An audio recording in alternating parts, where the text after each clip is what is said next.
Unit 1 Shape and Space.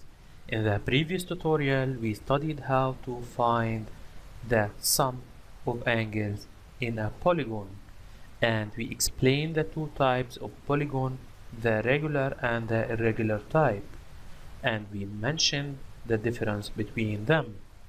In this tutorial, we are going to learn how to find the sum of angles in a regular polygon. In a regular polygon, all the interior angles are equal angles and all the exterior angles are equal as well. And we can say each interior angle is equal to n minus 2 multiplied by 180 all divided by n, where n is the number of segments or the sides. And we can say also each exterior angle is equal to 360 degrees divided by n.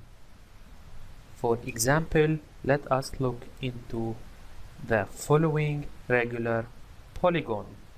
This regular polygon, all of its sides are congruent and its interior angles are congruent as well. If we extend the segment, the angle formed next to the interior angle is called the exterior angle.